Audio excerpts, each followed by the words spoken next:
नमस्कार दोस्तों, मैं doctor Manoj Ahuja advocate Ahuja news channel की तरफ से आपके समक्ष उपस्थित हुआ हूँ। मैं आज आपको आहूजा न्यूज चैनल पर जो चलने वाली खास खबरों आपको दिखाने जा रहा हूँ। आप देखिए, आहूजा न्यूज चैनल पर जो खबरें हैं, उन खबरों में हम 3 तरह के हमारे अपडेट्स आपके सामने विशेष तौर पर हम प्रस्तुत करते हैं। पहले अपडेट हमारे लीगल अपडेट्स होते हैं, कानून के संबंध में जानकारियाँ, कानून के संबंध में अपडेट, कोई महत्वपूर्ण निर्णय, जजमेंट सुप्रीम कोर्ट के, हाई कोर्ट के या किसी भी एडवोकेट की तरफ से या किसी भी जुडिशियल ऑफिसर की तरफ से हमारे पास जो उपलब्ध करवाए जाते हैं, हम आपको पेश करते हैं। दूसरे अपडेट्स हमारे होते हैं जो मसूदा विधानसभा से संबंधित कोई महत्वपूर्ण खबर है जो आपके लिए महत्वपूर्ण है, जो स्पेशल एक्सक्लूसिव स्टोरी। और तीसरे अपडेट्स हम दिखाते हैं हमारे मित्रों, शुभचिंतकों और जो सब्सक्राइबर्स जो हमसे जुड़े हुए हैं, उनके परिवार से संबंधित जो महत्वपूर्ण खबरें हम आपको दिखाते हैं। तो देखिए आज हम आपको क्या क्या दिखाते हैं। कोरोना संक्रमण के खतरनाक हालातों की वजह से जहां लोगों को इलाज करवाने के लिए बेड नहीं मिल रहे हैं, ऑक्सीजन के अभाव में लोगों को जान से हाथ धोना पड़ रहा है।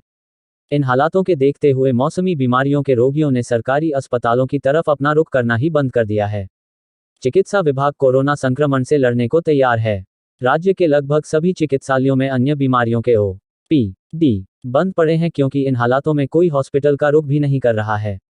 वहीं दूसरी ओर बांदनवाड़ा के सामुदायिक स्वास्थ्य केंद्र ने अपना दायरा समुद्र की भांति विशाल कर लिया है। पहले इस चिकित्सालय में बांदनवाड़ा पंचायत के गांव, पड़ागा पंचायत के गांव, कुम्हारिया पंचायत के गांव के लोग इलाज करवाने आते थे। मोटे तौर पर देखें तो इन ग्राम पंचायतों में से प्रत्येक पंचायत में लगभग 2000 परिवार तो रहते ही हैं। जन अनुशासन पखवाड़े की गाइडलाइंस के बाद बड़े चिकित्सालयों में भीड़ की वजह से तथा सबसे महत्वपूर्ण बात यहां पदस्थापित चिकित्सकों की सकारात्मक कार्यशैली की वजह से इस सामुदायिक स्वास्थ्य केंद्र के प्रति लोगों में आस्था और विश्वास की बढ़ोतरी हुई है। अब इस चिकित्सालय में झड़वासा, न्यामरा, बाघसुरी, देवपुरा, कल्याणपुरा, चांदमा, रसूलपुरा, जोरावरपुरा, करांटी, राताकोट, सिंगावल पंचायतों से भी मरीज आने लगे हैं। प्रतिदिन इस चिकित्सालय में लगभग 200-250 मरीजों का रजिस्ट्रेशन हो रहा है। कल मुझे बाघसुरी के एक जेठू जी गुर्जर रोगी मिले, जिनसे मैंने पूछा कि आपके नज़दीक तो नसीराबाद पड़ता है और वो बड़ा हॉस्पिटल है, फिर भी आप यहाँ कैसे आए? तो उन्होंने कहा कि हमारे ब्याही जी जो बाघसुरी के रहने वाले हैं, उनकी पुत्रवधू का प्रसव इसी हॉस्पिटल में हुआ था, जिन्होंने कहा कि यहाँ डॉक्टर बहुत अच्छे हैं, इसलिए अब हमारा पूरा गाँव यहीं आता है। तारांकन मुझे सुनकर बहुत खुशी महसूस हुई कि चलो मेरा गाँव चिकित्सा के क्षेत्र में मिसाल कायम कर रहा है। इस चिकित्सालय में वर्तमान में 5 चिकित्सक पदस्थापित हैं। एक डॉक्टर NL मेहरा है जो सीनियर मेडिकल ऑफिसर है, जिनको 25 साल का लंबा अनुभव है, जो बहुत व्यवहार कुशल है, दयालु हैं, मरीजों की सुनते हैं, उनसे लोकल भाषा में ही बात करते हैं, निःशुल्क जांचें करवाते हैं तथा हॉस्पिटल में मिलने वाली जेनेरिक दवाएं ही देते हैं।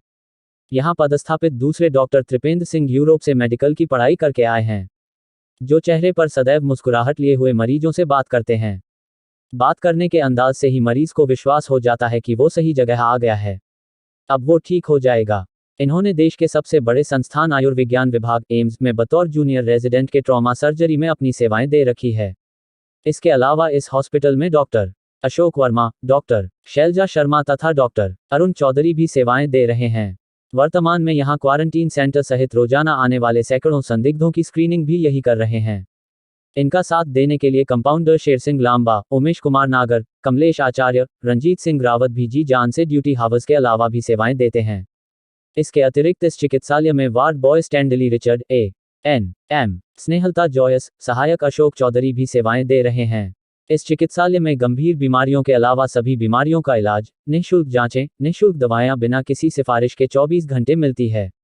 नेशनल हाईवे 79A पर स्थित इस चिकित्सालय की सफाई व्यवस्था व चारों और गार्डन के बीच स्थित भवन की सुंदरता दूर से ही दिखती है। इन सब बेहतरीन सुविधाओं को हजारों परिवार के लोग सुगमता से प्राप्त कर रहे हैं। इन बेहतरीन सुविधाओं के संचालन के पीछे एक महत्वपूर्ण व्यक्ति पर्दे के पीछे रहकर इन सब व्यवस्थाओं को अंजाम दे रहा है। वो व्यक्ति है डॉक्टर राकेश कुमावत, जो ब्लॉक मुख्य चिकित्सा अधिकारी हैं, जिनका निवास स्थान यहीं होने से वो भी इस हॉस्पिटल को पूरा समय देते हैं। कभी भीड़ होने पर वो खुद मरीजों को देखते हैं, इलाज करते हैं। यही नहीं, ब्लॉक चिकित्सा अधिकारी भी 24 घंटे मुस्तैदी से काम करते हुए सूचना मिलते ही होम आइसोलेटेड करना, क्वारंटीन करना, लोगों को अफवाहों से दूर रहने की सलाह देना, पूरे विभाग के समस्त कर्मचारियों को टीम बनाकर काम करने की प्रेरणा देना, लोगों से पॉजिटिव व्यवहार रखना, चिकित्सा विभाग आमजन व प्रशासन के मध्य तालमेल बनाकर रखना। भिनाय पंचायत समिति की 25 ग्राम पंचायतों के 2.25 लाख लोगों को एक योजनाबद्ध तरीके से सुरक्षित रखना और उनके मन में चिकित्सा कर्मियों के प्रति विश्वास और आदर भाव बनाए रखना, ये सब अच्छे प्रशासक के गुण होते हैं।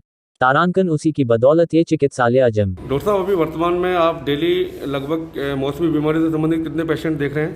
लगभग 150 से 160 के आसपास। तो उनमें कोई कोरोना से सस्पेक्टेड पर्सन भी मिलते हैं आपको? कुछ पेशेंट मिलते हैं जो कोरोना के सस्पेक्ट होते हैं। हर एक भी पेशेंट कोरोना सस्पेक्ट नहीं होता, क्योंकि मौसमी बीमारी भी चल रही है। इस हिसाब से हर पेशेंट को हम कोरोना की लिस्ट में नहीं डाल सकते। ज़्यादातर जो पेशेंट आपके पास आ रहे हैं वो मौसमी बीमारी से संबंधित ही आ रहे हैं? हाँ, ज़्यादातर पेशेंट मौसमी बीमारी संबंधित ही आ रहे हैं। बहुत कम हिस्से के पेशेंट हैं जिनको लगता है कि कोरोना हो सकता है, तो उनके हम सैंपल करा लेते हैं, और वो भी अधिकतर नेगेटिव ही निकलते हैं। बहुत बढ़िया, थैंक यू। Thank you. आप आज कैसा है हॉस्पिटल में? मम्मी को दिखाने उल्टी वगैरह हो रही थी। क्या शुभ नाम आपका? जयपाल सिंह। कहाँ के रहने वाले हो? करवासा। तो अब मम्मी ठीक है? हाँ, मम्मी ठीक है। कब ले आए थे उनको? आज ही लाए थे। अब एकदम ओके? हाँ, ओके। ठीक है।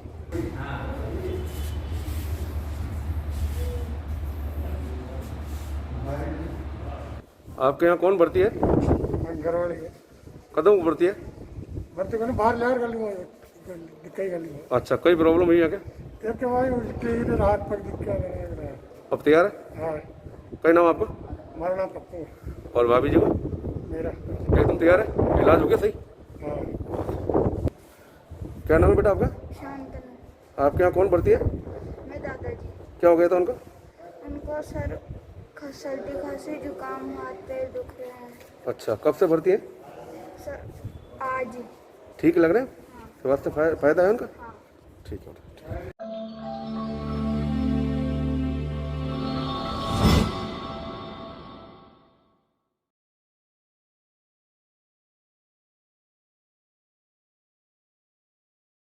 कोरोना गाइडलाइंस की पालना नहीं करने पर आदेश की प्रति को फाड़ने, शादी में लट चलवाने, रिश्तेदारों को बेइज्जत करने वाले त्रिपुरा के जिला कलेक्टर शैलेश यादव को आज सस्पेंड कर दिया गया है।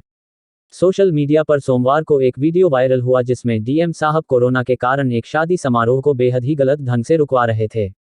बारातियों पर पुलिस से लट भंजवा रहे थे, दूल्हे व उसके रिश्तेदारों से बेहूदगी से बात कर रहे थे। वीडियो वायरल होने के बाद त्रिपुरा के कई भाजपा विधायकों ने मुख्यमंत्री विप्लव देव को पत्र लिखकर डीएम शैलेश यादव को सस्पेंड करने की मांग की।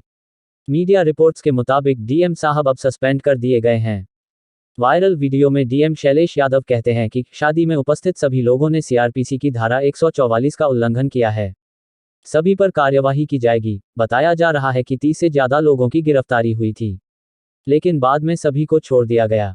इस घटना के बाद सांसद प्रतिमा भौमिक, सुदीप रॉय बर्मन, आशीष कुमार साहा और सुशांत चौधरी सहित कई विधायकों ने मुख्य सचिव मनोज कुमार को पत्र लिखकर डीएम को हटाने की मांग की थी। इन सभी ने मुख्यमंत्री व मुख्य सचिव से आईएएस शैलेश यादव की इस कार्यशैली की भर्त्सना करते हुए कहा कि इनकी वजह से आमजन के मन में प्रशासन के प्रति आक्रोश व्याप्त हो गया है। वायरल हुए वीडियो में डीएम यादव को काफी गुस्से में देखा गया। इसी गुस्से की वजह से कोविड प्रोटोकॉल का उल्लंघन कर रहे लोगों को वहां से भगा दिया। इतना ही नहीं, डीएम शैलेश यादव ने दूल्हे को भी धक्के मारकर बाहर निकाल दिया। साथ ही डीएम शैलेश यादव ने कई लोगों के साथ अभद्रता भी की। भाषाई स्तर पर भी सारी सीमाओं को लंघ दिया। सोशल मीडिया पर कड़ी आलोचना होने के बाद हालांकि यादव ने माफी भी मांग ली थी। उन्होंने कहा, सोमवार रात जो कुछ हुआ उसके लिए मैं माफी मांगता हूं। मेरा इरादा किसी की भावनाओं को आहत या अपमानित करना नहीं था, लेकिन लोगों का आक्रोश इससे शांत होने की बजाय बढ़ गया, जिसको देखते हुए यादव को सस्पेंड करने के आदेश जारी किए गए। सोशल मीडिया की ताकत का अंदाजा इससे लगाया जा सकता है कि एक वीडियो वायरल होने से बड़े नौकरशाह व जनप्रतिनिधि के काम और व्यवहार का मूल्यांकन जनता किस प्रकार करती है। किसी को हीरो तो किसी को जीरो बना देती है ये सोशल मीडिया।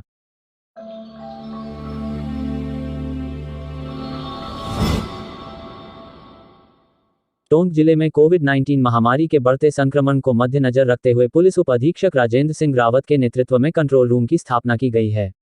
राजस्थान पुलिस सेवा के बेस्ट अधिकारी राजेंद्र सिंह रावत के नेतृत्व में स्थापित उक्त कंट्रोल रूम 2 पारियों कार्य करेगा। प्रथम पारी सुबह 8 बजे से शाम 8 बजे तक रहेगी। द्वितीय पारी रात्रि 8 बजे से सुबह 8 बजे तक रहेगी।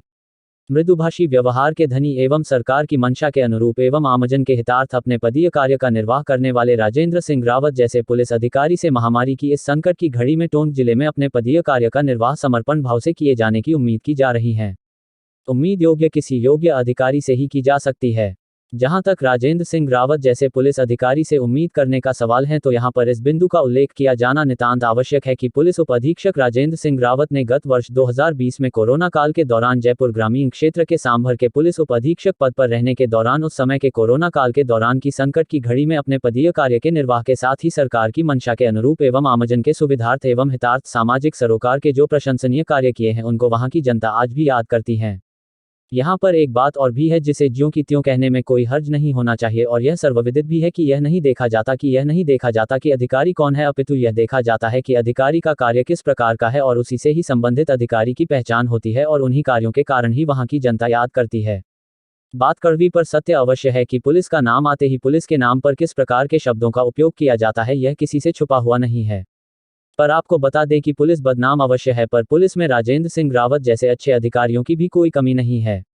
आपको बता दें कि राजेंद्र सिंह रावत मूल रूप से मसूदा उपखंड क्षेत्र के ग्राम कानपुरा रावतान के निवासी होने से ऐसे कुशल नेतृत्व एवं अपने पदीय कार्य के साथ आमजन में सामाजिक सरोकार के कार्य करने और विशेषतया महामारी के इस संकट के दौर में किए जा रहे कार्यों पर मसूदा क्षेत्र की जनता को भी गर्व होना स्वाभाविक है। किसी भी अधिकारी की प्रशंसा उनके उन कार्यों के कारण ही की जाती है जहां कोई अधिकारी बतौर एक अधिकारी के साथ आमजन में देवदूत बनकर जाता है, और जनता ऐसे अधिकारी को बतौर अधिकारी नहीं अपितु एक देवदूत के रूप में अपने दिलो दिमाग में बसा लेती है। गत वर्ष भी राजेंद्र सिंह रावत ने जयपुर जिले के सांभर के पुलिस उपाधीक्षक पद पर रहने के दौरान उस क्षेत्र के लोगों के लिए शायद देवदूत बनकर कार्य किया होगा, तभी वहां के महिला पुरुष ही नहीं अपितु बच्चों ने जिस प्रकार की पुष्प वर्षा की एवं जो आत्मिक भाव दर्शाया, वह सब राजेंद्र सिंह रावत के निर्देशन में सरकार की मंशा के अनुरूप अपने पदीय कार्य के साथ किए गए सामाजिक सरोकार के कार्यों का ही परिणाम था। आज इस महामारी के दौर में भी संकट की घड़ी में उत्पन्न हालात में पुलिस उपाधीक्षक राजेंद्र सिंह रावत को टोंक जिला प्रभारी की दी गई जिम्मेदारी को लेकर गत वर्ष की भांति इस वर्ष भी उनसे पदीय कार्य के निर्वाह के साथ साथ सामाजिक सरोकार के कार्य करवाए जाने की उम्मीद की जा रही है।